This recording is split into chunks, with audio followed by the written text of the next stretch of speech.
أشهد أن لا إله إلا الله وحده لا شريك له وأشهد أن محمدا عبده ورسوله وحبيبه وخليله اللهم صل وسلم على نبينا وحبيبنا وشفيعنا وقرة أعيننا محمد صلى الله عليه وعلى آله وأصحابه وأزواجه وذرياته ومن تبعهم بإحسان إلى يوم.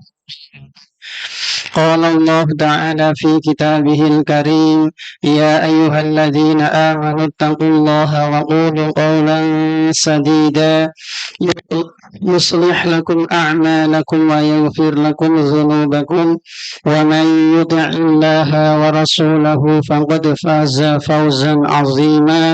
فاعلم فإن أصدق الحديث كتاب الله وخير الهدى هدى محمد صلى الله عليه وآله وسلم وشر الأمور محدثاتها وكل محدثة بدعة وكل بدعة ضلالة وكل ضلالة في النار ثم أما بعد. Ibu-ibu, umahat, saudari-saudariku seiman yang semoga kita semuanya senantiasa mendapatkan pertolongan dari Allah Azza wa Jal, baik di alam dunia, di alam barzah, di alam mahsyar, dan di alam akhirat. Karena baru siapa yang dia ditolong oleh Allah, dibantu oleh Allah, diberikan kemudahan oleh Allah, maka dia pasti akan sukses, berhasil, dan berjaya. Dan sebaliknya, barang siapa yang dia tidak ditolong Allah, tidak dibantu oleh Allah, maka bersiap-siaplah untuk celaka dan binasa. Mudah-mudahan dengan sebab kita menghadiri majelis ilmu ini, Allah Azza wa Jalla senantiasa memberikan kita pertolongan, bantuan, dan ma'unah kepada kita. Amin ya rabbal alamin. Baik jamaah yang berbahagia, pada kesempatan pagi hari ini kita masih melanjutkan pembahasan kita kemarin dari fikih sholat dan kita fikih puasa, Masya Allah. Kita melanjutkan pembahasan fikih puasa dan kita masuk pembahasan berikutnya, yaitu pembatal pahala puasa. Kemarin kita sudah menyampaikan pembatal-pembatal puasa, sekarang kita masuk pembatal pahala puasa. Sebagian orang mereka mampu untuk menahan diri dari pembatal puasa sehingga puasanya sah, tetapi banyak yang mereka tidak sanggup untuk menahan diri dari pembatal-pembatal pahala puasa, sehingga puasa mereka hanya mendapatkan lapar dan dahaga, tidak mendapatkan pahala, ganjaran, pujian, sanjungan, ridho dan surga dari Allah Subhanahu wa ta'ala. Baik jamaah yang berbahagia, pembatal pahala puasa ada dua. Yang pertama adalah pembatal seluruh pahala puasa. Pembatal seluruh pahala puasa ini ada tiga. Kemarin kita sudah singgung, yaitu tiga perbuatan, tiga maksiat, yaitu syirik, yang kedua kufur, yang ketiga nifak. Jadi syirik itu maksiat yang terbesar. Syirik adalah maksiat yang terbesar. Lawan syirik adalah tauhid. Berarti tauhid itu adalah ketaatan yang terbesar. Maka barang siapa yang dia mati membawa dosa syirik akbar, maka dia kekal di neraka abadi selama-lamanya. Meskipun dia sholat, meskipun dia puasa, meskipun dia zakat, meskipun dia umroh, dia haji berkali-kali, dia membaca Quran, dia kiai, dia ustadz, dia habib. Tapi kalau dia mati membawa dosa syirik akbar dan belum bertaubat, maka dia diancam dengan kekal neraka selama-lamanya, karena dia mati membawa dosa yang terbesar, yaitu dosa syirik. Dan sebaliknya barang siapa yang dia mati membawa tauhid, mati dalam kondisi bertauhid kepada Allah Subhanahu wa taala, maka dia dipastikan akan masuk surga. Orang yang bertauhid pasti akan masuk surga.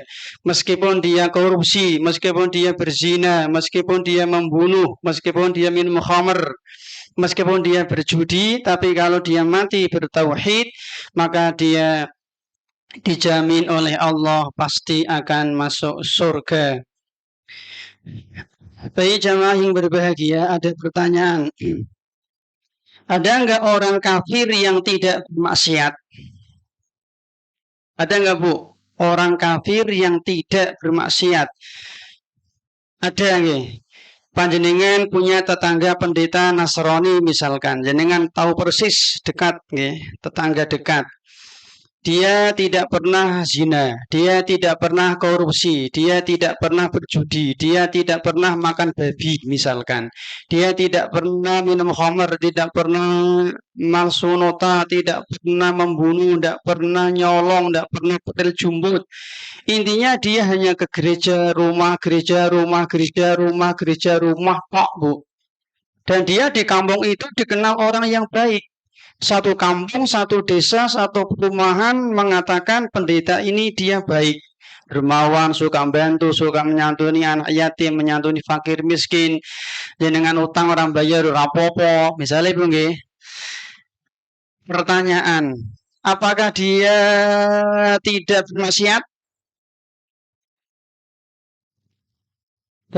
Apakah dia tidak bermaksiat?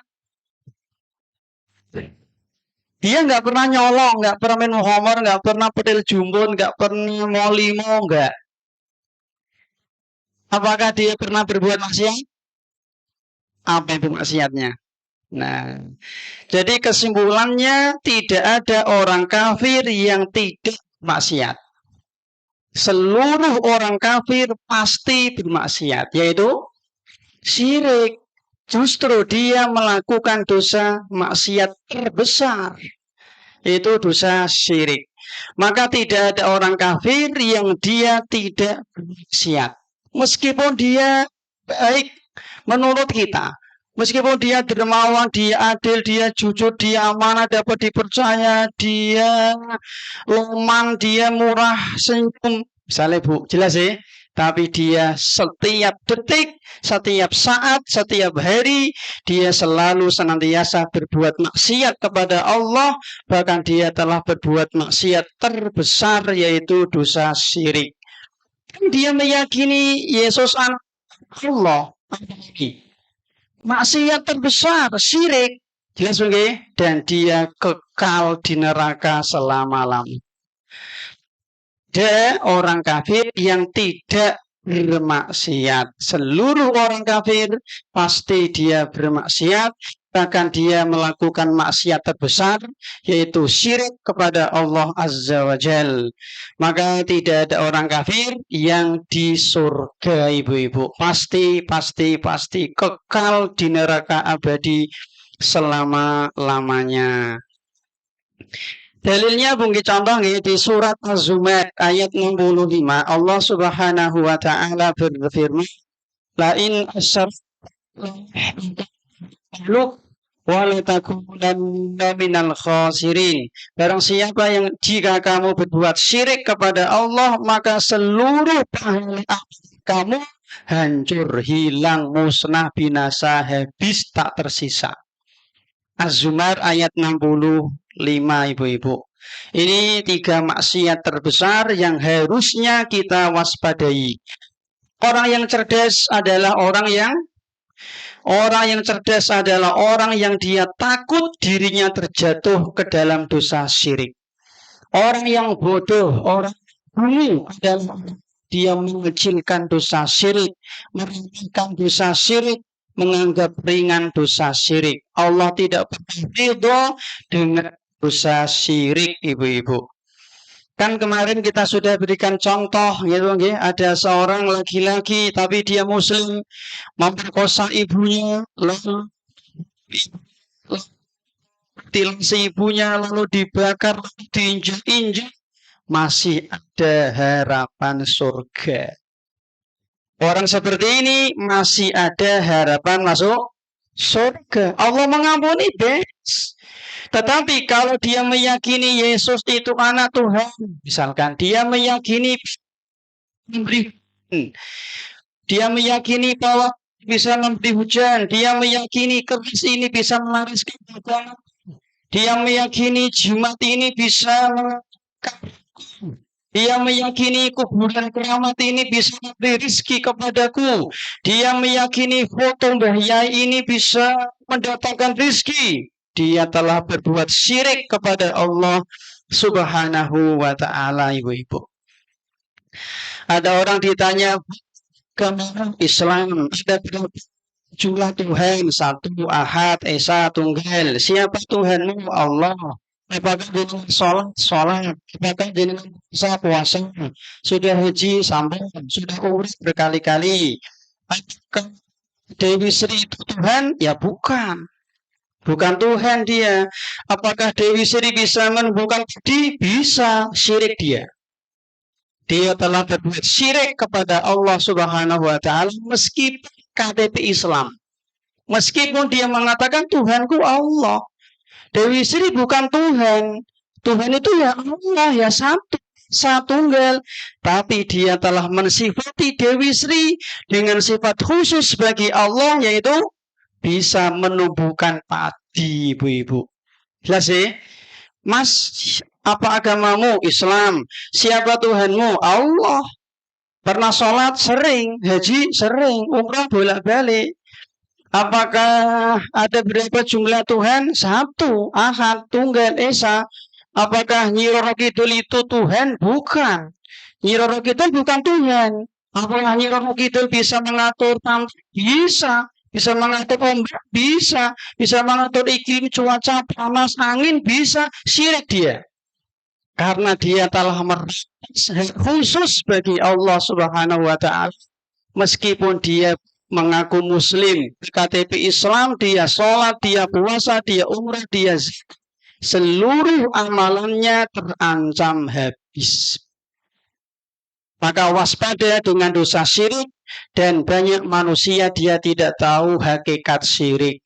Jadi sebagian orang itu syirik itu ya Nasrani. Syirik itu nyembah patung. Itu ya sujud kepada berhala. Syirik kan jenisnya banyak, macam-macam. Kalau kita bahas luar biasa syirik. Ternyata kita sering melakukan dosa-dosa syirik terkadang tanpa kita sadari. Karena kadang kita tidak paham hakikat syirik. Maka waspada dengan dosa yang terbesar, yaitu dosa syirik. Okay. Nah, ada orang yang dia puasa Ramadan tapi dia pakai jimat. Syirik gak bu? Pakai jimat? Pakai jimat syirik betul? Syirik. Dari mana bu? Sisi syiriknya harus bisa menjelaskan lu. Ngeten bu. Si A mau kerja. HP ketinggalan. Dia nggak tenang. Lalu dia balik jukuk HP. Akhirnya dia jadi tenang. Si B dia mau kerja. AKE ketinggalan.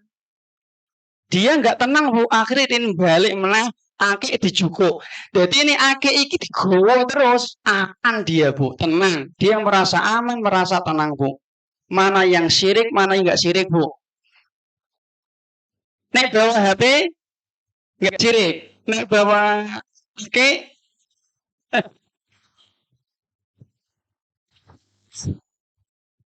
jenengan tadi kan mengatakan bagi pakai jimat itu syirik. Dari mana bu sisi syiriknya bu?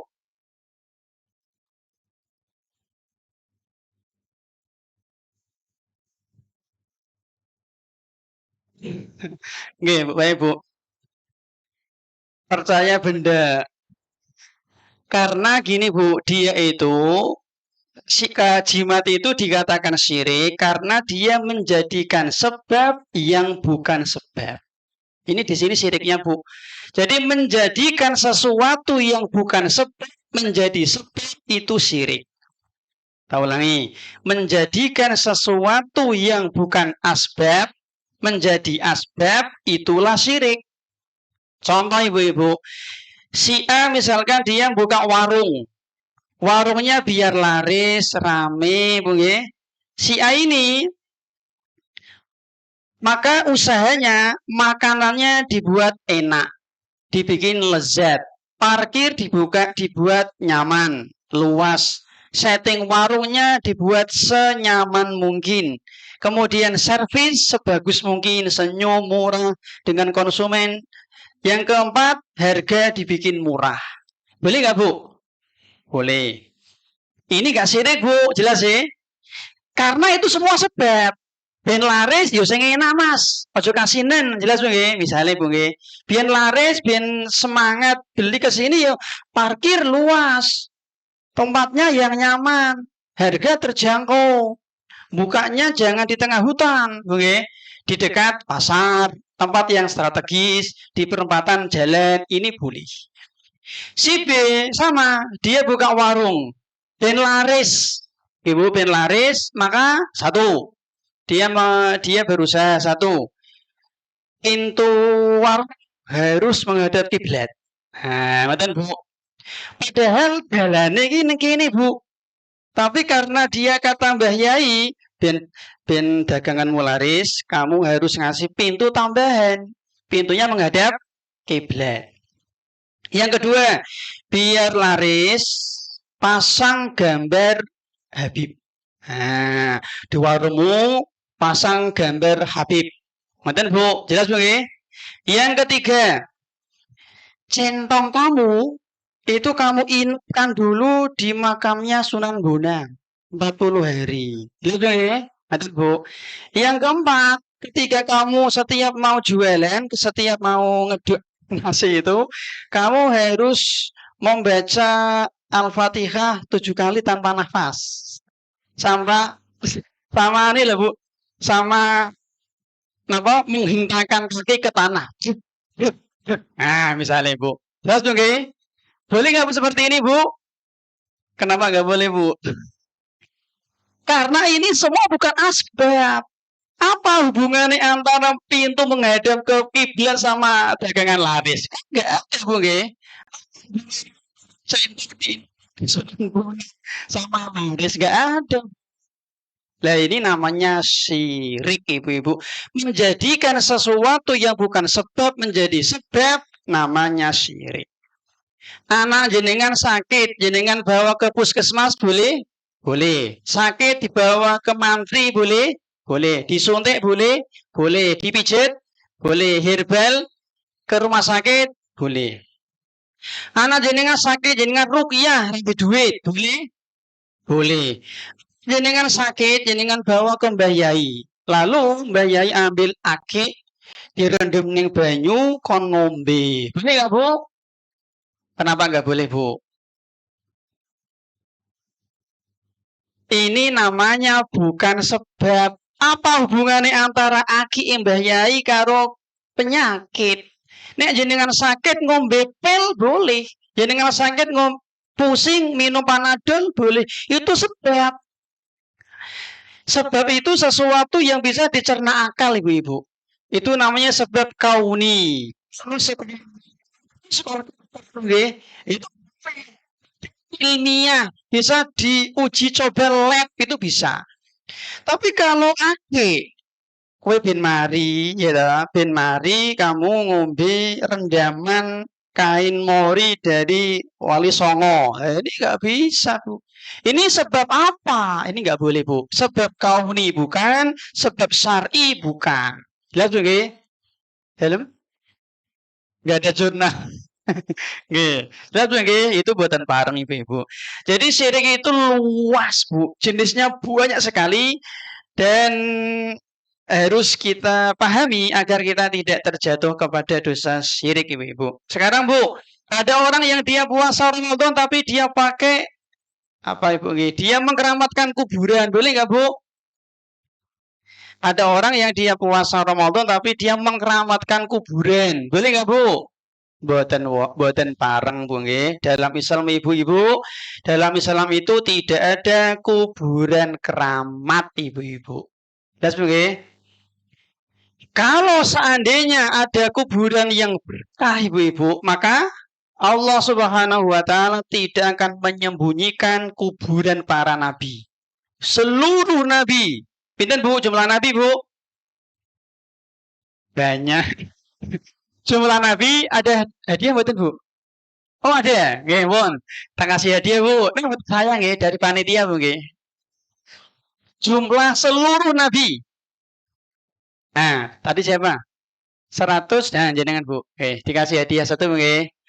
124.000. Jumlah rasul pinten, Bu, tanpa hadiah? Tanpa hadiah nggih, tanpa hadiah, Bu. 313. Nabi Rasul yang diceritakan di Al-Qur'an 25.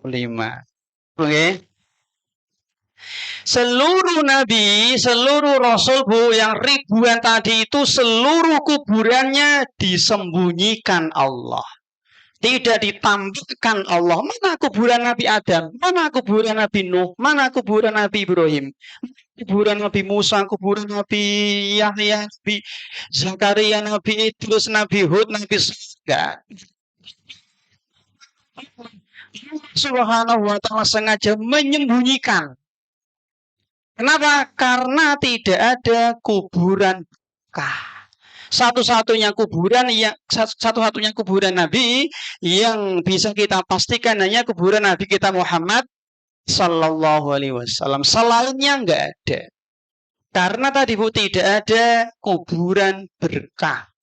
Jadi kan ingin mencari berkah di masjid, di rumah Allah Subhanahu Wa Taala dengan cara sholat, itikaf, zikir, wirid, baca Quran, doa dan seterusnya. Bukan malah ke kuburan. Lah ada orang ketika dia punya masalah hidup, yang dicari malah kuburan. Yang dikangeni, yang dirindui malah kuburan. Semangat mendatangi rumah Allah. Bu, jelas begini, kita itu hendaknya lebih semangat, lebih giat mendatangi rumah Allah, mendatangi majelis ilmu, bukan malah mendatangi kuburan ke Ampel, ke Bonang, ke Banten. Ini sayang sekali. Berbis-bis sayang sekali. Karena mereka rata-rata tidak paham. Mereka menyangka di dalam kuburan ada keberkahan. Keliru besar. Berkah itu adanya di masjid, di rumah Allah Subhanahu wa ta'ala. Dan Bu,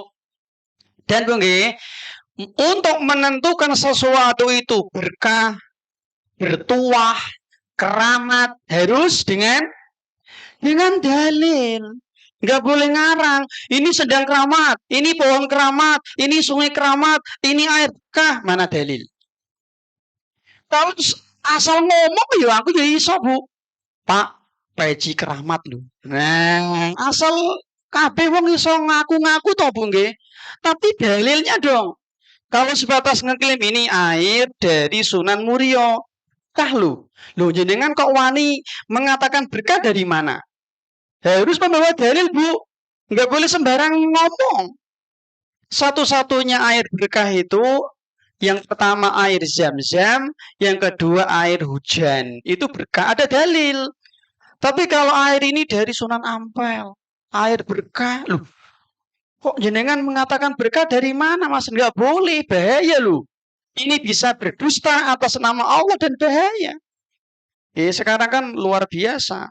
Setiap desa terkadang ada sendang keramat, pohon keramat, batu keramat, akik keramat, macam-macam sekarang, ngeri, Bu. Maka waspada dengan dosa kesyirikan. Nah, orang seperti ini, dia poso tapi masih mendatangi kuburan keramat, terancam pahalanya habis, ibu-ibu. Ada nggak, Bu, orang yang dia puasa Ramadan tapi dia mendatangi dukun? Ada. Orangnya hadir. Oh, betul. Alhamdulillah. Nek rawo dipoto, Bu. Poso tapi rajin mendatangi dukun, ibu-ibu. Ini juga bisa menyebabkan pahala puasanya habis. Ada nggak, Bu, orang yang dia puasa tapi masih percaya dengan tatoyur? Percaya dengan angka 13, angka sial, Ibu nggih. Rumah tusuk sate itu rumah sial, bulan suro bulan sial. Ada nggak Bu? Nah, ini nggak boleh Bu. Ini tadi itu menjadikan sebab sesuatu yang bukan sebab. Masa sial kok dengan angka 13? Ini kan nggak Bu nggih. Mboten nyambung. Apa hubungannya antara angka 13 sama sial? Bu, dalam Islam Bu nggih, sial itu hanya satu sebab. Apa Bu? Hari ini jenengan mendapatkan sial kalau kita berbuat maksiat. Nah, itu dalam Islam. Kapan kita mendapatkan sial? Kalau kita berbuat maksiat. Dan maksiat cirinya dua. Maksiat itu cirinya dua. Yang pertama adalah apa, Bu? Maksiat itu cirinya dua. Satu, meninggalkan yang wajib. Yang kedua, menerjang yang haram. Itulah maksiat, Ibu-ibu. Hari ini panjenengan tidak sholat duha, apakah maksiat? Boten, karena hukumnya sunnah. Tadi malam jenengan tidak sholat tarawih, apakah maksiat? Boten, karena sholat tarawih hukumnya sunnah. Jenengan tadi malam tidak sholat isya, apakah maksiat? Maksiat, karena hukumnya wajib, Ibu-ibu.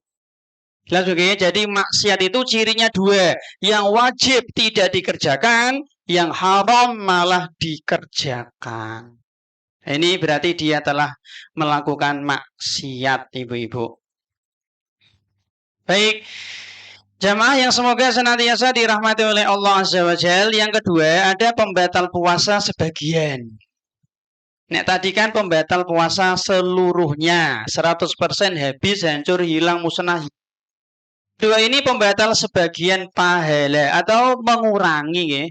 Pahala puasanya kurangi, Bu. Seperti kata Nabi sallallahu alaihi wasallam, laisa siyamu minal akli wasyurbi, innamas siyamu minal lahwi warrafats. Hadis dari Abu Hurairah riwayat Ibnu Khuzaimah, statusnya hasan. Hadis hasan berarti hadis yang bisa diterima ya. Kata Nabi, puasa yang sebenarnya itu bukan hanya puasa dari menahan makan dan minum. Ya.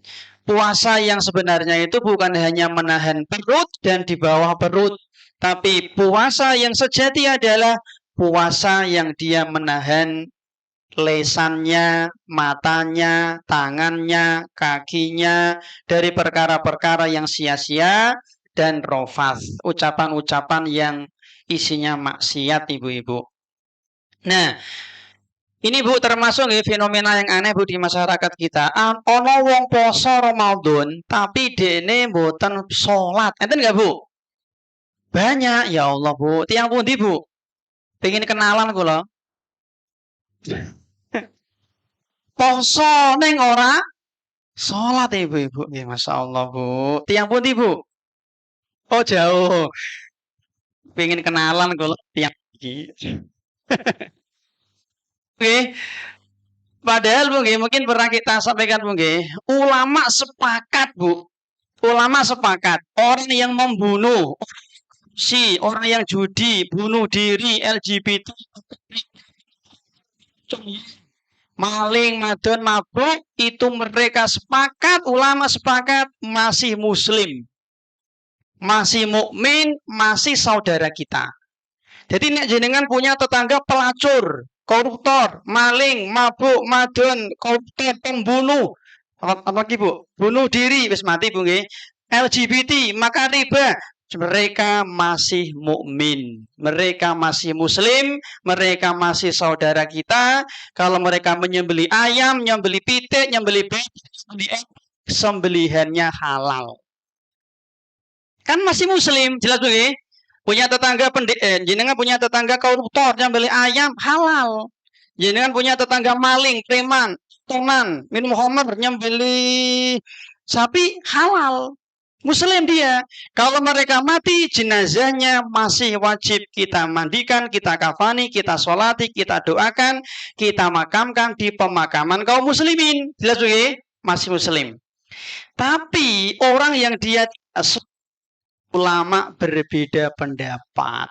apakah masih muslim ataukah dia sudah murtad alias kafir. Berarti kata Ibnu Qayyim, orang yang dia tidak sholat, dosanya lebih gede, lebih besar daripada molimo tadi, Bu. Jadi orang yang meninggalkan sholat dengan sengaja terancam murtad, terancam kafir. Kalau kafir nyembeli ya haram. Ya dengan punya tetangga, KTP Islam, lesan mengaku muslim, tapi dia nggak pernah sholat. Kalau dia menyembelih ayam, nyembelih bebek, nyembelih pitik, nyembelih kambing, jangan dimakan sembelihannya. Bangke, Bu, najis. Kalau mereka mati, jenazahnya nggak usah didoakan, nggak usah disolati, nggak usah dimakamkan di pemakaman kaum muslimin, karena bisa jadi dia sudah murtad, dan orang murtad hukumnya sama dengan orang kafir, ibu-ibu. Ini bahayanya orang yang sengaja meninggalkan sholat, ibu-ibu. Aneh sebagai orang. Kadang ada orang aneh, Bu. Dia merasa ketika melihat tetangganya mabuk, dia merasa lebih mulia. Padahal dia ini orang sholat loh. Ketika melihat temannya nyolong, dia merasa baik. Aku orang nyolong. Padahal dia ini orang sholat. Bojone ya orang sholat. Mantune orang, nae orang sholat. Padahal tadi dosa meninggalkan sholat lebih gede, lebih besar, lebih bahaya daripada mabuk, maling, madon, nyolong, korupsi, memperkosa, membunuh, dan seterusnya. Kenapa? Orang yang membunuh, orang yang memperkosa, orang yang korupsi, mereka telah merampas, mengambil hak manusia, hak makhluk. Orang yang dia merampas hak Allah. Yang memperkosa, membunuh, orang yang korupsi, maling, orang yang nyolong, mereka telah mengambil hak manusia. Tidak sholat, dia telah Allah, maka dosanya lebih gede daripada dosa-dosa molimo tadi, ibu-ibu. Yang puasa, kalau orang sholat, kata Syekh Utsaimin, puasanya tidak diterima. Puasanya tidak sah bahkan, Bu. Jelas, Bu? Maka ini waspada, hati-hati, jangan sampai kita meninggalkan sholat, ibu-ibu. Bagaimana, Pak, kalau saya pernah waktu masih SMP, waktu masih nakal, waktu masih beli, waktu masih SMA, waktu kemah biyen. Oke, tahu nggak, Bu, jenengan, Bu? Nah, sekarang sudah taubat, mau ngaji. Aku pernah sholat, Pak, kapan? Waktu SMP. Nah, waktu SMA, waktu kuliah biyen saya nakal-nakali malah pacaran bareng kok, Bu. Kalau jenengan pernah sengaja nggih. Kalau jenengan sengaja pernah tidak sholat fardu, maka lakukan 4 hal. 1, bertaubat, Bu. Segera bertaubat. Dengan taubat yang nasuha, taubat yang sungguh-sungguh, taubat yang murni. Yang kedua, menyesal an-nadam. Yang ketiga, jangan diulang. Yang keempat adalah memperbanyak sholat sunnah, ibu-ibu. Bertaubat, menyesal, jangan diulang, memperbanyak sholat sunnah. Sholat sunnah banyak, Bu, ba'diyah, qobliyah, witir, tahajud, sholat ba'diyah wudu, sholat duha, banyak sholat sunnah. Baik. Ibu-ibu yang semoga senantiasa dirahmati oleh Allah Azza wa Jal. Tapi kalau jenengan pernah tidak sholat karena lupa atau ketiduran, wajib qadha. Jadi 2 ini, Bu. Kapan kita mengqadha sholat? Kalau 2 ini. Sebabnya 2. Lupa dan ketiduran. Ini wajib qadha. Harus ganti, ibu-ibu. Baik, jamaah yang semoga senantiasa dirahmati oleh Allah Subhanahu wa Ta'ala. Ada orang yang dia puasa tapi sahurnya dengan makanan haram. Ada nggak, Bu? Sing dipangan ya sego. Nggih, sing dipangan ya gorengan, Bu. Sing dipangan nggih kolak, tapi hasil beli dari uang haram. ini juga terancam pahalanya berkurang, ibu-ibu. Ada orang yang dia puasa, tapi ketika berbuka puasa, makanannya, minumannya dibeli dari barang haram. Karena pekerjaannya pekerjaan jenis pekerjaan haram. Akhirnya gajinya, penghasilannya, pemasukannya haram. Maka puasanya terancam, pahalanya berkurang, ibu-ibu. Bahkan bisa tertolak nggih kalau haram, ibu-ibu. Ada orang yang dia puasa tapi malsu nota. Ada malsu data, malsu kwitansi, poso tapi apa Bu? Korupsi, poso tapi ghibah, namimah, adu domba, nggih. Lesannya tidak dijaga. Poso tapi maksiat. Ini bisa tadi nggih mengurangi pahala puasa. Ada nggak Bu orang yang dia puasa tapi membuka aurat? Poso tapi ke pasar, ke mall, nggak pakai jilbab, pada banyak. Ya Allah, tiang pundi Bu? Oh, ya Allah, Bu, jangan Bu. Ini kan ini maksiat Bu. Tadi nggih, menutup aurat itu hukumnya wajib. Berarti kalau dia tidak menutup aurat berarti maksiat. Maksiat Bu. Dan itu dia sedang berpuasa, sedang bermaksiat kepada Allah tanpa dia sadari, ibu-ibu. Ngaten. Ada orang yang dia puasa pakai susu, ada orang yang dia puasa malah makan hasil riba, dia puasa tapi malamnya pergi ke diskotik dan seterusnya. Ini bisa mengurangi pahala puasa, ibu-ibu. Termasuk ada orang yang dia puasa melakukan perkara yang sia-sia, kurang manfaat. Misalnya poso tapi mancing terus. Janjane mancing kan hukumnya halal, legal, mubah, boleh Bu. Tapi ini bendino mancing terus Bu. Ini ya tercela sebenarnya Bu. Mancing terus. Ya kecuali pekerjaannya mancing, enggak ini sebatas untuk ben puas. Okay. Ini tanda kurang bagus Bu. Okay. Perbuatan yang kurang manfaat kalau sebatas mancing untuk hobi. Okay. Kecuali kalau memang dia mancing bentuk iwak nggolau nafkah keluarga lain Bu. Okay. Ini sebatas untuk menyalurkan hobi. Ini sebenarnya kurang bagus. Termasuk gowes. Okay. Nek untuk nafkah kan berarti dia dapat ikan, dapat ya pulang, enggak ini pokoknya dia mancing terus Bu. Boleh enggak bukan? Boleh, tapi nepit-pitan terus ini sia-sia, Ibu. Membuang umur, membuang waktu, ibu-ibu. Kues terus, oke. Ada orang poso turu terus, enten Bu. Enten tiang pundi? Oh ya Allah, RT pinten Bu? Disoteng Bu enten nek rawo. Oh mboten. Ada orang yang dia puasa Bu, dia mau coba berita dunia terus kayak berita A, berita B, berita politik, berita ekonomi, berita ini juga nggak bagus Bu. Jelas Bu nggih? Dikurangi Bu Ibu. Ada orang yang puasa nonton drakor. Oh ya tuh. Ada Bu drakor. Angkat tangan Bu. Oh. Saiki ora, saiki nekene nonton drakor ya senene Pak Bu Panitia nanti nggih. Saiki ora ono sing nonton drakor. Saiki mbok ning bengi nggih. Ada orang poso tapi yang ditonton perkara-perkara maksiat ibu-ibu nggih. Ngeten iki jane kurang sae ibu-ibu nggih. Ana sing game terus, ana sing balapan terus, trek-trek terus ngeten iki jane boten pareng. Nggih dilarang. Maka Bu waspada, hati-hati dengan perampok pahala puasa. Waspada dengan maling ya, pencuri pahala puasa kita. Ngoten Bu, makanya Bu nggih, selama kita puasa Ramadan nek saged dikurangi interaksi dengan HP. Nek saged selama puasa Ramadan mengurangi interaksi dengan HP. 2, mengurangi interaksi dengan TV. TV. Yang ketiga, mengurangi interaksi dengan pasar Bu. Kecuali butuh ya Bu. Nek butuh nggak apa-apa, silakan ke pasar boleh. Kecuali jenengan pedagang memang jenengan butuh belanja. Tapi ini orang-orang kebutuhan jenengan ke pasar ini membuang waktu ibu-ibu. Kan ada 2 jenis pasar nggih.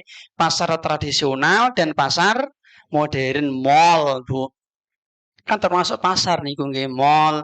Lah nek jenengan butuh ya monggo nggak apa-apa, tapi kalau cuman iseng-iseng ngentekke waktu ya Allah Bu, jangan nggih.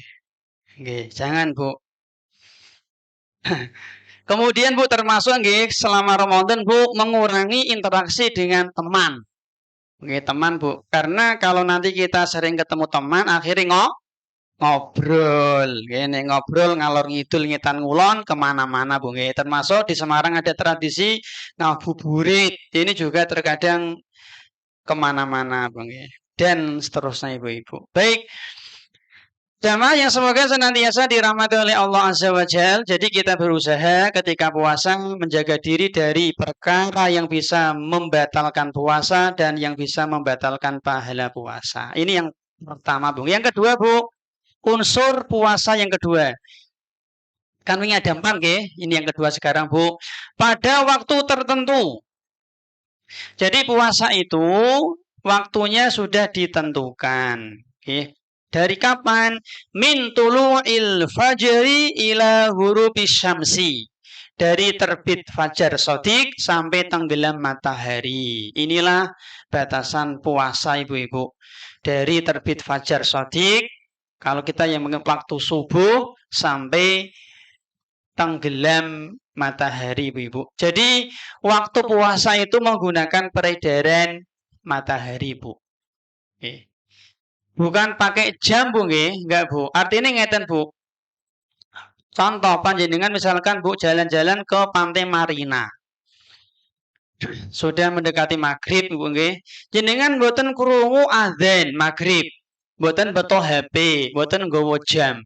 Tapi jenengan melihat ke barat, bulatan matahari 100% full sudah tenggelam. Sudah di bawah garis khatulistiwa, maka segera berbuka. Tanpa ragu-ragu, nggak usah ragu-ragu, langsung buka puasa Ibu-ibu. Meskipun jenengan belum kerungu suara azan, jenengan nggak bawa HP, jenengan nggak bawa jadwal, jenengan nggak bawa jam, tapi jenengan noleh ke melihat ke barat kok bulatan matahari sudah 100% yakin tenggelam dari garis khatulistiwa, segera buka. Berarti itulah saatnya untuk berbuka puasa. Pak, aku wis ngombe Pak, nek munggah meneh piye judul? Ora, rasa kuwatir munggah meneh. Jelas nggih? Insyaallah mboten, Bu. Mboten, Bu. Karena ngeten Bu nggih, saya juga kadang heran nggih. Di sebagian tempat itu kadang adzane enggak enggak apa enggak konsisten Bu nggih. Seperti tadi nggih, subuh tadi di desa saya itu adzan subuh itu kurang sekitar 3 menit.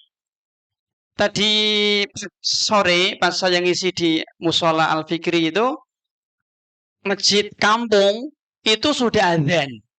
Padahal di tempat kami kurang 3, saya lihat jadwal itu kurang 3 menit. Jadi kadang-kadang memang gimana ya Bu nggih? Jadi ngeten Bu nggih, jenengan itu Bu boleh berbuka puasa kalau yakin sudah tenggelam matahari. Nek jenengan ragu nggak boleh Bu.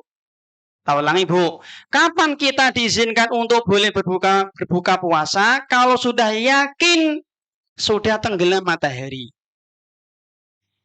Pak, saya kan di rumah, nggak di pantai, mendung, serengi ora ketok, Bu nggih. Nah, maka jenengan menggunakan patokan yang percaya. Contoh misalkan Bu, saya yakin Pak 100% masjid terdekat itu percaya, ya monggo. Betul Bu nggih. Tapi kalau masjid ini kadang aneh, kadang disii dari jadwal Bu nggih, kadang terlambat. Ya waspada, hati-hati. Atau jenengan menggunakan jadwal yang terpercaya lah intinya Bu. Jadwal yang terpercaya. Ada pertanyaan nggih kadang, Pak, saya bukannya itu ikut jadwal, apa ikut adzan TV, TVRI, apa ikut adzan radio, apa ikut adzan kampung. Di kampung banyak musola, Pak. Kono wis adzan kene hurung. Kono adzan kene hurung, Bu nggih. Ya bingung. Lah tadi Bu. Jadi panduannya itu nek jenengan sudah yakin tenggelam, maka jenengan segera berbuka. Nek jenengan enggak melihat matahari, maka jenengan menggunakan tanda waktu yang terpercaya, Bu. Ngeten Bu nggih, biasanya Bu masjid yang di situ ada marbot itu lebih disiplin biasanya Bu. Tapi kalau masjidnya seperti di kampung kami kan di desa nggih gak ada marbot itu sak kobere. Nggih sak kobere sama sing adzan. Ngeten. Bahkan sebagian orang waktu maghrib ini gak adzan Bu, mangan sih. Ya, mangan rong piring, kolak semangkok, mungkin es kompor sak gentrong lagi adzan. Lagi kok ora adzan ya, mesake nunggu mungkin. Padahal jangan wis maghrib, Bu. Tapi sing ngaten ngorong mangan sih, ngombe sih. Akhirnya kan nggak disiplin, mungkin. Nah, ngoten lan jenengan monggo Bu. Yang penting jenengan yakin. Sekarang kan mudah ya, ada jadwal, ada apa. Memang setahu saya nggih untuk jadwal Muhammadiyah sama Kemenak itu memang beda, Bu. Beda nggih, beda. Ngeten Bu nggih. Nek jenengan buka, jenengan sahur, nek jenengan sahur ikuti jadwal Kemenak. Karena Kemenak itu kan lebih awal dia daripada Muhammadiyah. Tapi nek jenengan sholat subuh ikut Muhammadiyah, Bu. Tak ulangi. Nek jenengan sahur itu ikut jadwal Kemenak. Nek sholat subuh ikut jadwal Muhammadiyah. Karena memang beda, beda Bu. Disep Kemenak daripada Muhammadiyah. Ngoten Bu. Ya, itulah ijtihad para ulama kita. Baik, jadi waktu puasa itu dari terbit fajar sampai tenggelam matahari. Bu, ada istilah poso beduk, Bu. Boleh nggak Bu poso beduk? Ora ono, Bu nggih. Itu kan istilah anak-anak, Bu nggih. Jadi dalam nggih, iku jenenge ora poso ning latihan poso, Bu nggih. Jadi poso beduk itu jenenge ra ono, Bu. Padha poso apa nang? Poso kadal, bar mangan bedal. Lah ra ono, Bu. Poso sapi, bar mangan tilapi, padha wae nggih. Poso jelas Bu nggih, itu posone anak-anak. Baik Bu, sekarang yang keempat, yang ketiga Bu nggih. Yang ketiga adalah oleh orang-orang tertentu. Oleh orang-orang tertentu Ibu-ibu. Artinya tidak semua orang itu wajib berpuasa, Bu nggih. Ada 3 jenis manusia, Bu. Ada 3 jenis manusia. Yang pertama, ada orang yang dia wajib puasa. Ada orang yang dia wajib puasa. Yang kedua, ada orang yang dia tidak wajib puasa. Orang yang wajib puasa ya misalkan nggih, anak mukallaf nggih. Mukallaf. Yang kedua ada orang yang dia tidak wajib puasa seperti anak kecil. Orang gila ini tidak wajib puasa. Yang ketiga ada orang yang dia tidak boleh puasa. Poso malah raentuk malah dosa. Sinten Bu? Wanita haid dan nifas. Nek sengaja poso malah dosa, Bu. Nabi melarang, ini malah poso, malah dosa. Jadi ada orang yang wajib puasa, ada orang yang tidak wajib puasa, ada orang yang tidak boleh puasa. Orang yang wajib puasa Ibu-ibu ini harus terpenuhi syarat Ibu. 1. Syarat wajib puasa. Nggih muslim, nggih Islam. Dalilnya surat Al-Baqarah ayat 183, ayat yang sudah jenengan hafal insyaallah nggih. Ya ayyuhalladzina kutiba alaikumus shiyamu kama kutiba 'alal ladzina min qablikum la'allakum tattaqun. Nek saya mau membaca seperti ini, membaca bismillah enggak, Bu? Saya mau membaca niki ayat Al-Baqarah 183. Membaca basmalah dulu mboten? Helm? Tidak. Oke, enggak usah, Bu. Karena mau berdalil. Jelas sih? Ngaten, Bu. Jadi enggak perlu. Kita itu disyariatkan membaca ta'awud dan basmalah itu kalau mau tilawah. Ngaten. Nek mau tilawah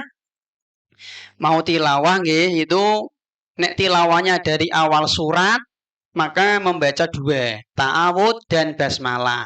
Tapi nek jenengan mau baca Quran, mau tilawah, mau ngaji, kok dari pertengahan surat, tadi gini awal-awal surat membaca ta'awud dan basmalah. Nek jenengan mau ngaji, mau tilawah, baca Quran, kok dari pertengahan surat, misalnya moco surat Al-Baqarah dari ayat 30, maka ta'awud saja tanpa membaca basmalah. Jelas dong ya? Lah nek jenengan mau membaca ayat tapi dalam rangka berdalil seperti tadi, ini nggak usah baca ta'awud dan nggak usah baca basmalah. Karena niatnya berdalil ibu-ibu. Ngeten ibu-ibu. Allah Subhanahu wa taala berfirman, Al-Baqarah 183, maka tanpa basmalah, tanpa ta'awud, ya ayyuhalladzina amanu kutiba alaikumus shiyamu kama kutiba alal ladzina min qablikum la'allakum tattaqun. Jenengan kali kulo sama Bu, sama-sama dari qiraati nggih. Satu perguruan nggih. Mriki qiraati nggih Bu nggih. Nah, sama Bu berarti. Riyen kula kalih Pak Imam. Menantune Pak Dahlan nggih, ning pun sedo nggih, Pak Imam Murjito. Terus kalih Bu Azizah sekedap riyen. Pirsa Bu Azizah nggih Bu nggih? Nggih. Allah Subhanahu wa taala berfirman ibu-ibu, wahai orang-orang yang beriman, diwajibkan atas kalian untuk berpuasa nggih, berpuasa. Jadi puasa itu diwajibkan tahun 2 Hijriah. Jadi ketika Nabi sudah hijrah dari kota Mekah ke kota Madinah, Bu. Jadi di kota itu dulu belum ada syariat puasa Ramadan. Tapi sudah ada syariat puasa, neng bukan Ramadan. Lah puasa Ramadan itu diwajibkan ketika Nabi sudah hijrah ke kota Madinah tahun 2 Hijriah, ibu-ibu.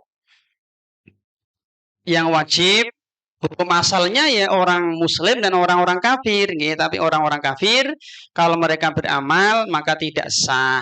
Baik.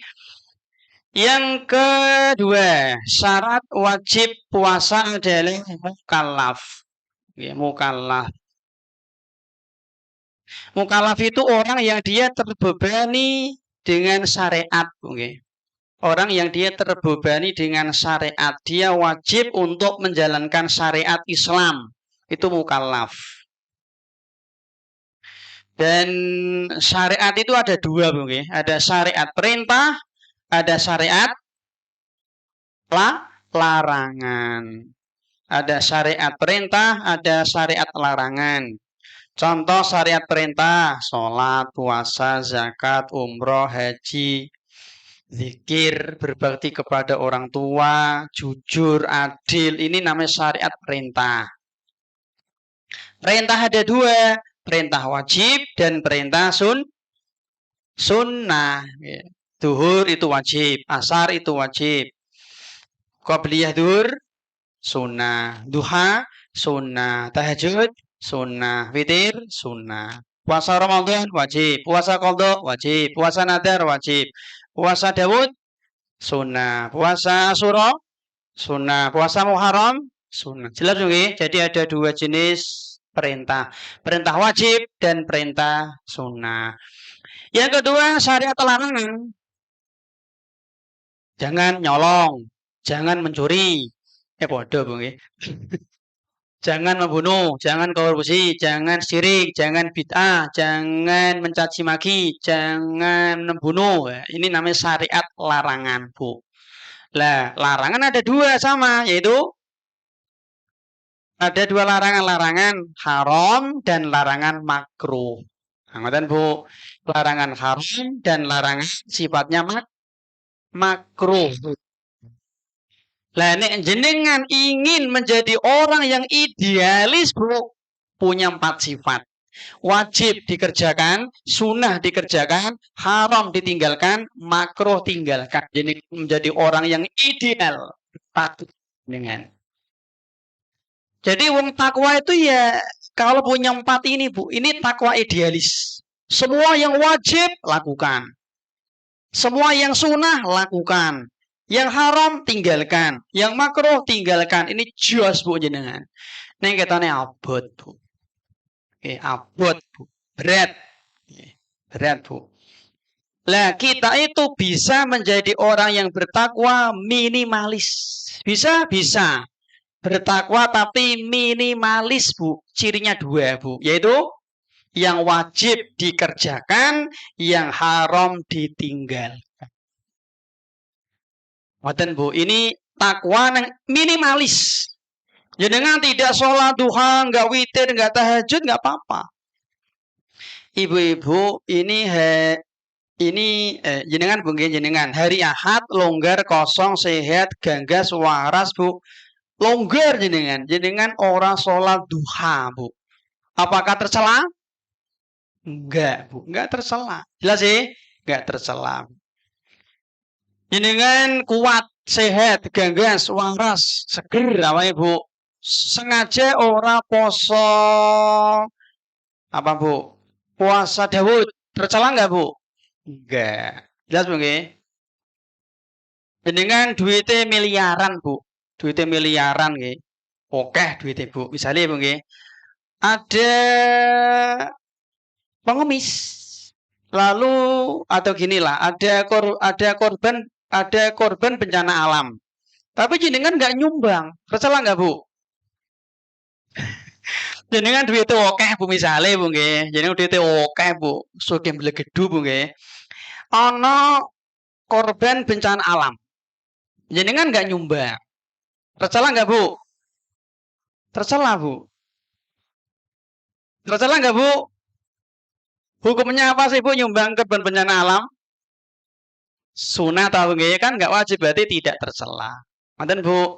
Jadi kita itu nggak tercela kalau tidak melakukan yang sunnah. Tapi rugi, ya rugi, rugi. Karena ada kesempatan jenengan mampu, nggak jenengan ambil. Tadi jenengan nganggur, kosong, sehat, gangga, waras, kiyeng, kuat, sholat juga orang rokaat, orang kelakon gitu. Yuk, tercela enggak? Cuman ya rugi.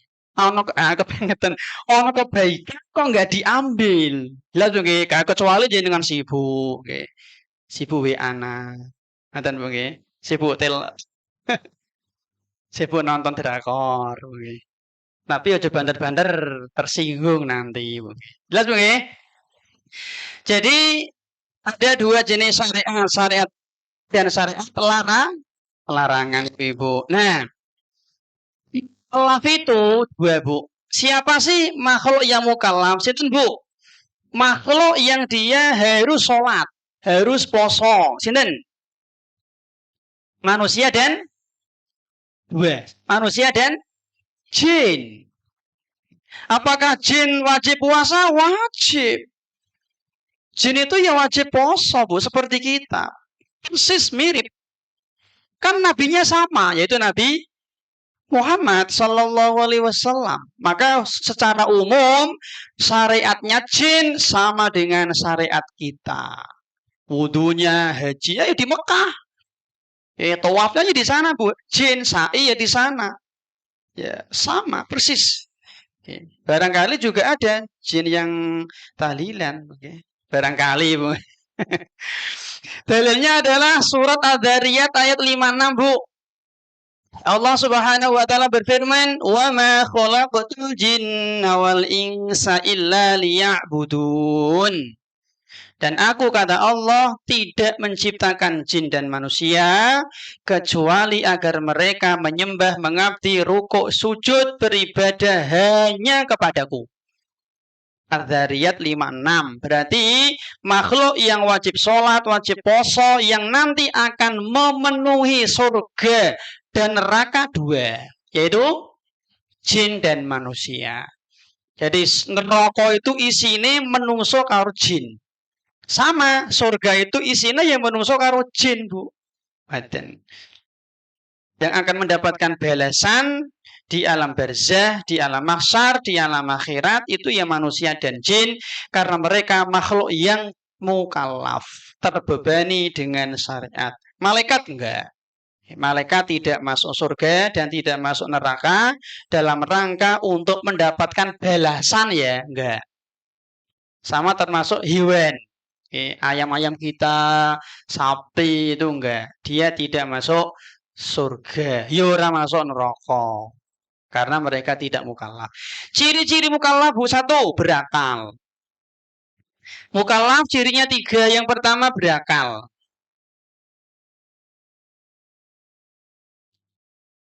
Berakal ibu-ibu. Berarti orang gila tidak mukallaf.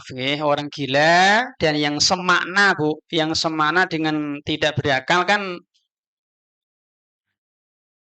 orang yang pingsan. Orang yang pingsan dari maghrib sampai dari fajar sampai maghrib pingsan terus. Atau dia dibius full, dibius total. Nah, ini mirip dengan orang yang pingsan tidak berakal, berarti dia nggak punya niat kehendak. Ini tidak mukallaf, maka tidak wajib puasa. Bahkan kalau ada orang gila yang dia puasa maka tidak sah, karena orang gila itu tidak punya niat ibu-ibu. Makanya Bu, orang gila itu kan dia berbuat kan refleks. Orang gila tiba-tiba nyodok, tiba-tiba nyamluk, tiba-tiba jotos, tiba-tiba mecah kaca, tiba-tiba banting piring, itulah orang gila. Tiba-tiba jukuk gorengan, tiba-tiba jukuk motor, itu orang gila. Nek ana wong misalnya nggih, dene arep nyolong kok jukuk linggis, ngungkal arit, memata-matai. Ini ini wong waras. Jelas sih. Orang gila nggak seperti itu. Orang gila itu ya seketika tiba-tiba nyolong, tiba-tiba nyaduk, tiba-tiba mancal, itu orang gila Bu. Tiba-tiba nusuk, tiba-tiba ya itulah orang gila. Dia nggak punya niat. Jadi ini orang wong kok maling kok memata-matai si, ngawasi si, waras berarti. Apalagi dia ini tuku peso nih pasar bareng ini wong waras Bu.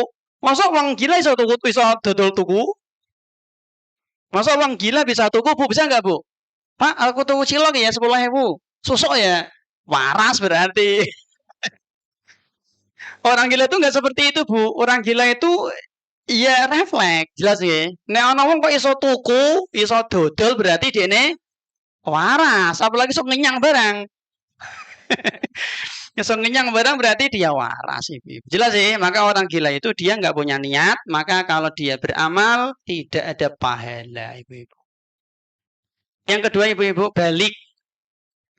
Mukallaf cirinya balik yang kedua. Balik itu diingatkan Bu nggih. Dalam ibadah itu ada syarat wajib.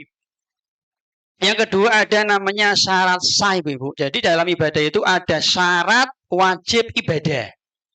Ada syarat sah ibadah. Beda Bu nggih? Syarat wajib ibadah adalah balik. Syarat sah ibadah adalah tamyiz. Paham betul Bu? Jadi dalam ibadah itu ada namanya syarat wajib ibadah, yaitu balik. Yang kedua namanya syarat sah ibadah, yaitu tamyiz. Nah, artinya ngeten Bu, ada anak usianya 8 tahun. 8 tahun, dia belum balik, dia 8 tahun Bu. Kalau dia 8 tahun ini misalkan kelas 4 SD, dia sudah wajib puasa? Belum. Tapi kalau dia puasa maka puasanya sah karena dia sudah tamyiz. Jelas begini? Tapi kalau dia nggak puasa nggak dosa.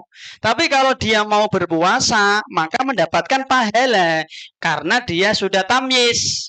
Usia 8 tahun. Sekarang Bu, ada anak usia 3 tahun. Dia puasa Ramadan dan dia kuat sehari. Misalnya Bu, umur 3 tahun, kon poso bapak. Kuat deh nih. Apakah sudah berpahala? Belum. Gak ada pahala Bu. Kenapa? Karena dia belum tamyiz. Anak yang belum tamyiz itu dia nggak punya niat Bu. Ngaten, jelas Bu nggih? Jadi beda antara tamyiz sama balik. Ngeten Bu nggih? Urutan kematangan usia urutan kematangan itu ada 4 Bu. Pertama berakal. Berakal Bu. Urutan kematangan mental manusia Bu nggih, sekedar Bu.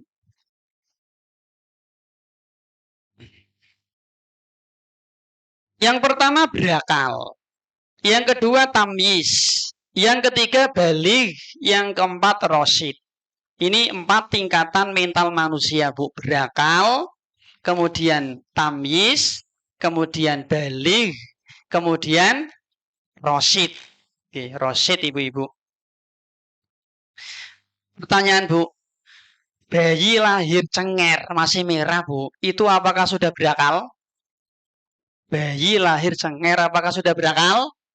Sudah, Bu. Sudah. Sudah punya akal dia. Buktinya mana? Buktinya dene luru asi ibunya. Nek dililing tau dililing Bu nggih? Dililing kan dia kan merespon. Diwedeni yo nangis, jak guyu melong guyu, ngene-ngene melong. Nah, berarti dia respon punya akal, Bu. Ya Pak kucing, Bu. Ya, kucing jenengan jak jogetan. Ramu dengen dia menengah ya enggak punya akal. Jadi nggih. Jadi bayi lahir merah itu dia sudah berakal. Tadi berakal, tapi akalnya belum sempurna. Dan nanti berkembang, tamyiz, dolor, Bu. Cara Jawa ini tahu dolor, Bu, nggih tahu? Dolor, tahu nggih dolor, Bu. Ngoten, Bu. Mudeng nggih, dikandani yang mudeng, Bu, nggih. Tapi nek anak dia kalau ada anak dia belum dolor, dia nggak mudeng. Ono pengajian malah pelayon. Nggih ta? Pelayon. Ono tamu malah diombe wedange tamu. Itu nggih. Berarti dia belum tamyiz. Ini kalau dia sholat nggak sah. Kayak istin malah dimplok. Nggih. Kayak kertas disuwek-suwek. Kayak lagi Bu, duit disuwek-suwek. Ngompol go dolanan. Berarti dia belum tamyiz, Bu. Ngoten. Lemah dibuat-buat, ono pilih sah. Berarti dia belum tamyiz. Kalau dia sholat nggak sah. Kalau dia puasa nggak sah. Meskipun dia posone poso maghrib nggak sah, Bu. Karena dia belum punya niat, ibu-ibu.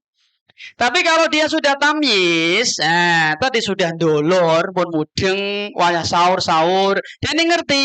Poso ini mangan batal. Oh, berarti dia wis dolor mudeng, berarti nek poso sah.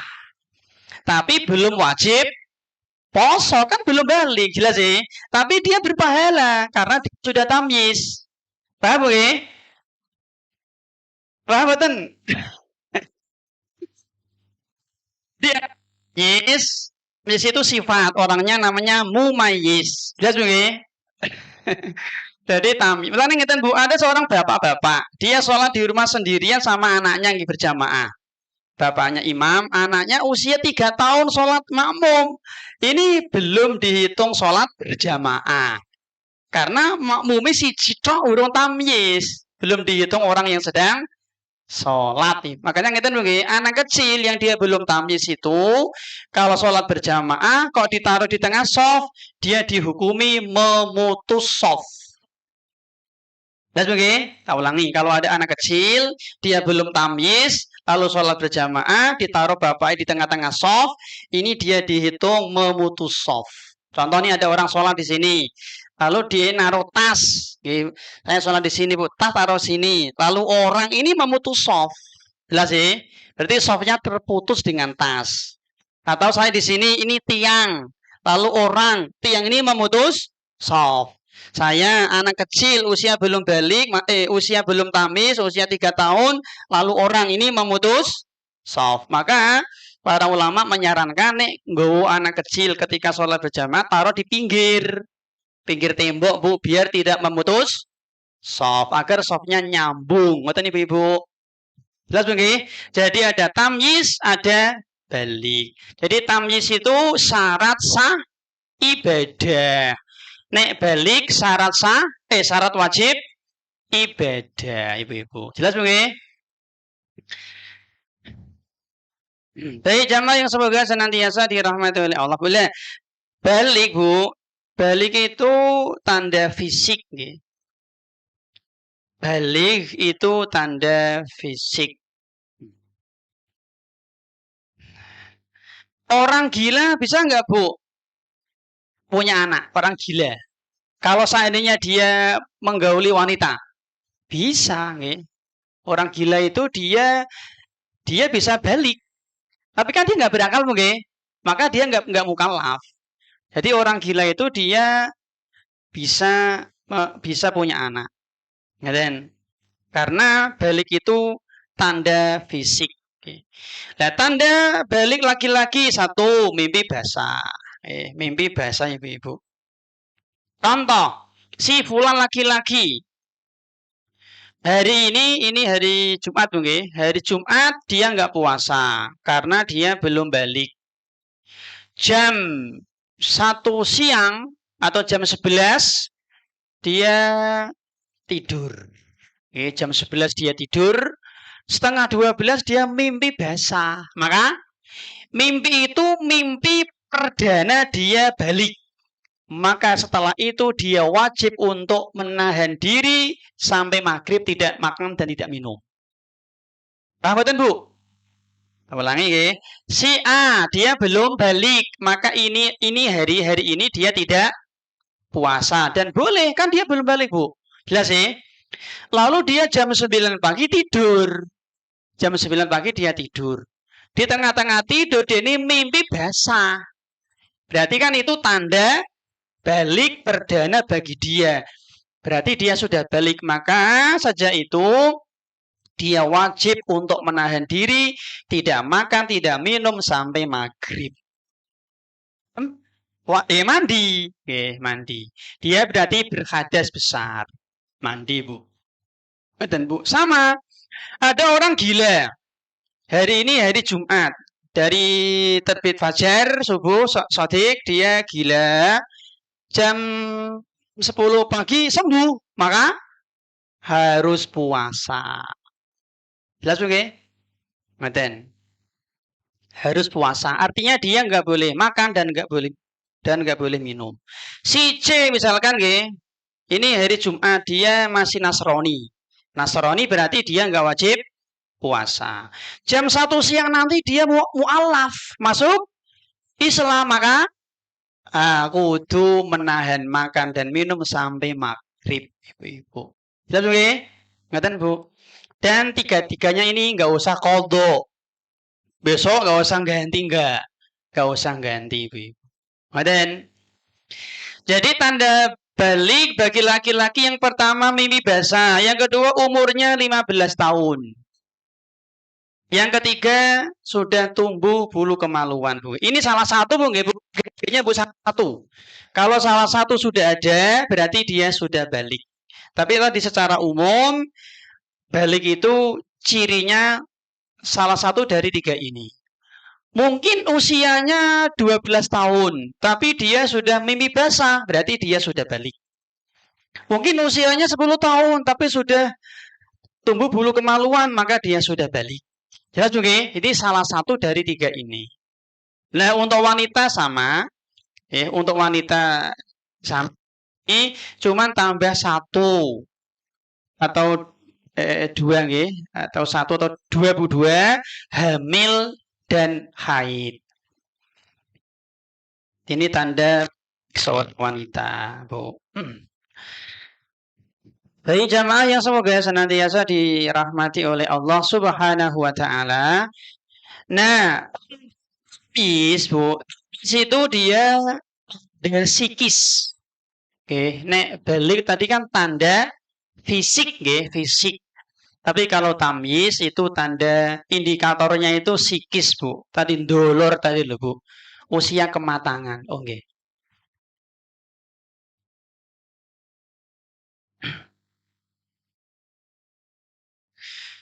Yang ketiga, Bu, tanda mukallaf.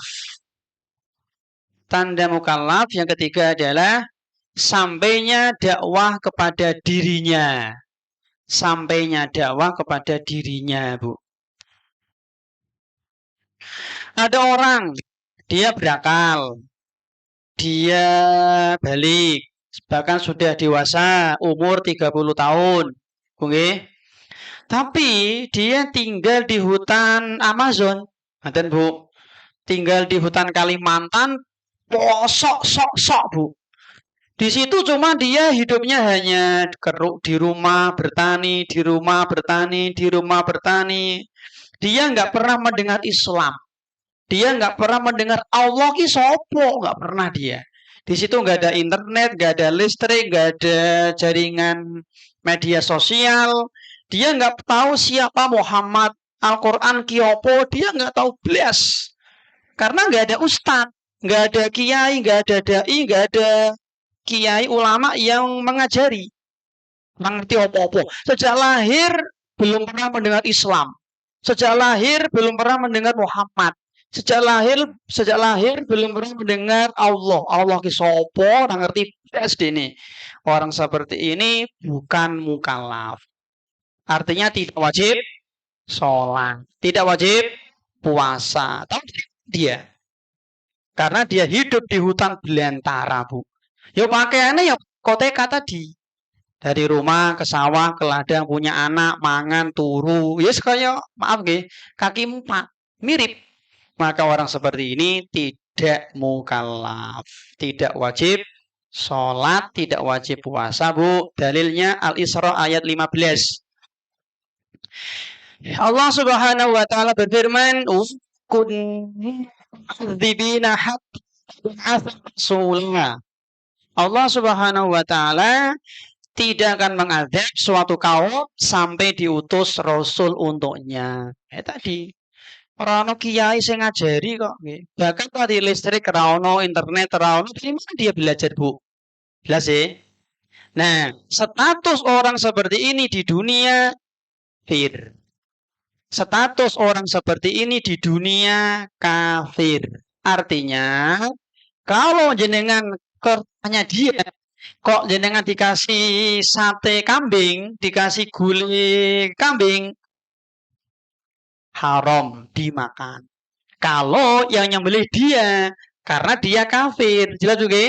Dia kafir, kalau nyembelih ayam, nyembelih entok, nyembelih sapi, haram. Bangkai najis, tidak boleh kita konsumsi, Ibu. Kalau dia mati, ya jangan disolati. Jangan didoakan. Jangan dimakamkan di pemakaman kaum muslimin kafir kok. Ini status dia di dunia. Status dia di akhirat, apakah di surga atau di neraka? Kita nggak tahu. Itu namanya tahta masyiatillah, terserah Allah. Mau dimasukkan ke surga, ya terserah Allah. Mau disiksa di neraka, ya terserah Allah. Kita nggak tahu. Itu status dia di akhirat, ibu-ibu. Ini mirip dengan anak yang lahir dalam kondisi bisu, buta, tuli. Ada bayi lahir bisu, buta, tuli. Maka anak seperti ini itu bukan mukallaf. Dia tidak wajib sholat, tidak wajib puasa, tidak wajib haji kalau dia punya harta. Karena dia bisu, buta, tuli, ibu-ibu. Jelas sih? Bagaimana Pak status di dunia? Status di dunia dia mengikuti agama orang tuanya. Kalau bapak ibunya Islam, dibesarkan, dirawat, dididik di keluarga Islam, anak seperti ini statusnya muslim. Artinya kalau nanti dia mati tetap disolati, dimandikan, dikafani, didoakan. Jelas nggih? Tapi kalau orang tuanya Kristen, ibunya Kristen, bapaknya Kristen, dibesarkan di keluarga Kristen, maka dia statusnya Kristen. Kalau orang tuanya Hindu, statusnya Hindu. Intinya agama anak seperti ini ikut agama orang tuanya. Jelas juga? Itu status di dunia, Bu. Status di akhirat sama dengan tadi. Terserah Allah Subhanahu wa taala, mau dimasukkan ke surga ya terserah Allah, mau disiksa di neraka ya terserah Allah, wong makhluknya Allah sendiri. Tahta masyiatillah, terserah Allah Subhanahu wa taala. Jelas juga? Nabi Shallallahu alaihi wasallam bersabda, Bu, ada 3 orang kalau dia berbuat dosa tidak dihitung dosa. Ono Pak, ono Bu. Ada orang berbuat maksiat tapi tidak dihitung maksiat. Sinten satu, kata Nabi, rufi'al qalamu an salasatin. Ada 3 orang yang pena catatan amalnya diangkat. Artinya nggak ditulis dosa. Yang pertama, anin naimi hatta yastayqidha. Wong turu, Bu. Orang tidur. Ada orang tidur menghafal Quran. Atau pergi haji mimpi nggih. Bu, aku wis kaji lho. Loh, kapan? Dek bengi ngimpi. Nah, apakah berpahala? Enggak. Sama Bu, ana wong turu meraco-meraco ngelek-ngelek Allah, menghina Rasulullah, menghina Islam, dosa? Enggak, kan apa Bu tadi? Ngimpi ya atau ngelindur ya. Jadi ngelindur itu bukan kehendak dia, maka tidak dosa. Bu. Ngeten Bu nggih. Jadi ngeten Bu nggih. Jadi ngeten Bu, mimpi itu bukan prestasi, Bu. Mimpi itu bukan prestasi. Ada orang aku wis katam Quran, Ramadan ini katam ping 5 lho. Kapan mimpi? Prestasi. Wis kaji bolak-balik aku. Ping pira ping 10. Kok iso ngimpi? Apakah prestasi? Enggak. Jelas nggih. Nah, sekarang Bu. Ada orang yang dia mengaku mimpi ketemu Nabi. Prestasi ya, Bu? Mboten. Jelas nggih, nggih Bu, sekedar kurang 3 menit nggih. Jelas nggih? Enggak, Bu. Jelas sih, mimpi ketemu Nabi bukan prestasi.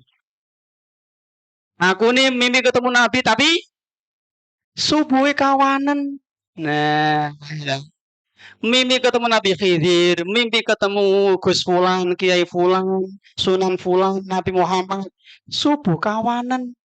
Prestasi? Bukan. Prestasi itu kalau jenengan bangun jam 3, sholat tahajud, sholat witir, ini prestasi, Bu. Mimpi ketemu Nabi subuh jam 7. Nah, tentu bukan prestasi. Jelas nggih? Jadi jenengan jangan tertipu dengan orang-orang yang mengklaim mengaku mimpi ketemu Nabi, bukan prestasi, Mas. Bukan prestasi. Prestasi itu nah jangan waktu azan langsung masjid. Nah, itu jelas sih. Maka ketika jenengan mimpi ketemu Nabi nggak perlu woro-woro, nggak perlu bangga, nggak perlu Bu.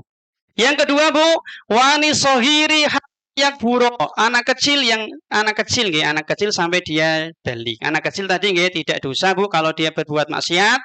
Tapi kalau merusak harta orang lain wajib ganti nggih. Ngaten Bu, bahkan hewan nggih. Jenengan punya sapi, Bu. Jenengan punya sapi bedel mangan tandurane tanggane, mangan kacang, mangan jagung, mangan pari, Bu. Apakah sapinya dosa? Sapi kok dosa ora, Bu? Neng wajib ganti jenengan. Jenengan wajib ganti kerugian yang dimakan sapi tadi. Sapi ini ora dosa, maksud sapi dosa, Bu. Tapi jenengan wajib ganti. Sapi juga bedal, naburan nabrak kocok pecah, wajib jenengan wajib ganti. Anak jenengan rusak harta orang ya, anaknya ora dosa ning wajib ganti. Jelas nggih? Yang terakhir Bu, wanil majnuni hatta yaqila. Orang gila sampai dia waras. Jadi orang gila itu nggak ada dosa dan nggak ada pahala, Ibu-ibu. Nggih, mangkatan Bu nggih, jam 10-an. Masih belum selesai nih, mungkin kita sambung pada pertemuan berikutnya. Semoga bisa selesai besok, Bu nggih. Oke, demikian semoga menjadi ilmu yang bermanfaat. Ada hadiah, Bu. Wonten, pinten, Bu? Sekawan nggih. Pertanyaan pertama, Bu. Pertanyaan sing rada angel. Jenengan kan wong di sini ngaji pun berapa tahun, Bu? 9 tahun, 3 tahun. Dalam sekitar 3 tahun Bu. Sekarang Bu, dengan apa Allah Subhanahu wa taala menciptakan Nabi Adam? Monggo angkat tangan.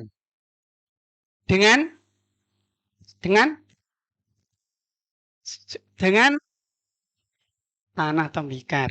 Dengan apa Allah menciptakan Nabi Adam? Dengan tangannya 100. Dengan tangannya Bu nggih. Baik. Nggih, wa iyyakum Bu. Ini jadi materi Bu, enggak apa-apa Bu. Ini akidah Bu, ini penting Bu. Akidah niki. Kapan Allah Subhanahu wa taala turun ke langit dunia? Oh nggih, Ibu. Setiap sepertiga malam terakhir. Pintar Bu. Ustadz, sebentar. Jamaah yang di bawah silahkan silahkan ikut ya. Official yang di bawah minta tolong. Oh, yang di bawah juga ada di bawah. Oh, ada nggih. Saya nggak tahu. Nggih, yang di bawah nggih. Yang ketiga ibu-ibu. Yang ketiga ibu-ibu. Sebutkan 6 benda ribawi, Bu. 6 benda riba. Dengan Bu. Mas. Tanah. 6. 6 yang ada di hadis.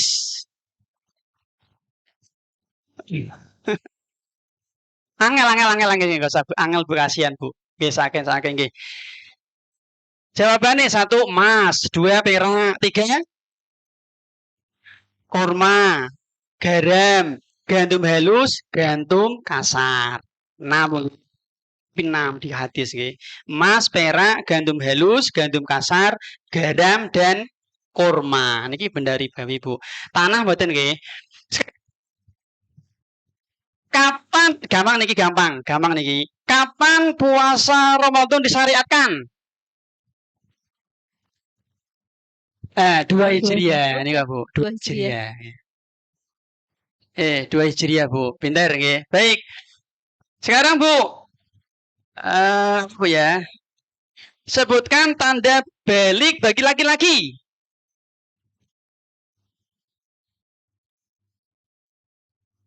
Dalam kok tumbuh jenggot?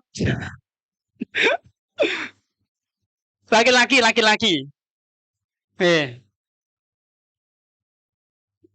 Tatunya? Nggih, bagus 100 nggih. Sampun. Oh, nggih, sampun. Pas nggih? Nggih.